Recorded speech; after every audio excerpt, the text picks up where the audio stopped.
राजस्थान चुनाव के नज़दीक आते ही राजस्थान की राजनीति और ज़्यादा पेचीदा और ख़तरनाक हो गई है।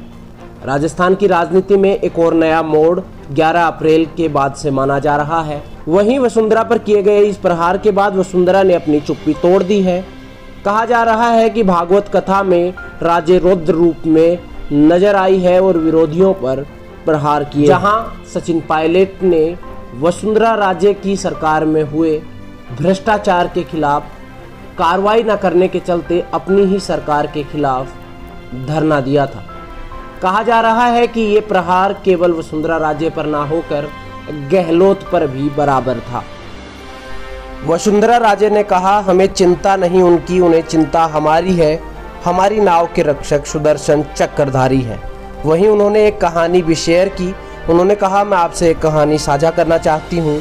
एक गांव में एक भगवान का सच्चा भक्त और एक अधर्मी रहते थे। दोनों में लड़ाई थी पर दोनों ही मंदिर जाते थे।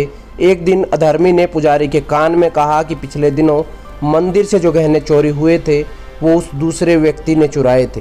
पुजारी ने मान लिया और दूसरे दिन भगवान की भक्ति में लीन उस व्यक्ति को चोर समझ मंदिर में नहीं घुसने दिया, पर वो रोज आता और भगवान की सीढ़ियों पर ही धोख लगाकर चला जाता।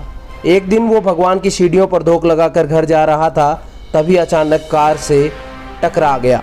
टकराने के बाद उसने घर जाकर भगवान की तस्वीर के सामने बैठकर भगवान से प्रश्न किया कि भगवान, धर्म की राह पर चलने वाले लोगों पर इतने ज़्यादा संकट, जिस पर भगवान ने कहा कि तू जिस दिन कार से टकराया वो तेरा आखिरी दिन था, परंतु भक्ति की वजह से तेरी मौत छोटी सी चोट में बदल गई। मेरी भक्ति के कारण तुझे एक दिन बहुत ऊंचा मुकाम मिलेगा। भगवान ने उसे उस अधर्मी के बारे में बताया कि उसके भाग्य में राजयोग था, मगर जिस दिन उसने मेरे भक्त पर झूठा आरोप लगाया, उसका दिल दुखाया, मेरे गहने भी उसी ने चुराए, इसलिए भाग्य में होने के बावजूद उसे राजयोग नहीं मिला। अब वो चाहे कितने ही झूठे आरोपों का सहारा ले ले, कितना ही षड्यंत्र रच ले, कामयाबी अंत में तुम्हारी ही होगी। अपनी इस कहानी से पूर्व मुख्यमंत्री वसुंधरा राजे ने आज के राजनीतिक हालातों पर बहुत कुछ कह दिया है।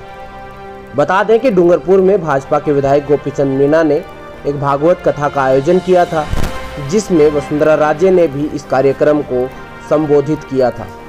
वहीं इस कहानी को देखें तो एक और ख़ास बात यह है कि जब रविवार को यानी 11 अप्रैल को सचिन पायलट ने अनशन किया था, जिसका उद्देश्य वसुंधरा के राज में हुए घोटालों को उजागर करना रखा गया था, उसके बाद वसुंधरा की ये टिप्पणी आना शायद सब कुछ जाहिर करने के लिए काफ़ी है कि वसुंधरा आज के इन राजनीतिक हालातों पर पूर्व सीएम क्या वसुंधरा टिप्पणी कर राजे की रही है, क्या इशारे कर रही के है। खिलाफ वही शिकायत आप की क्या थी, सोचते हैं लेकिन उनकी इस गहलोत ने कहानी कोई और एक्शन ही नहीं इन लिया। इशारों पर नौबत यहाँ हमें तक कमेंट आती बॉक्स है में कि फिर जरूर से बताएं। दिल्ली दरबार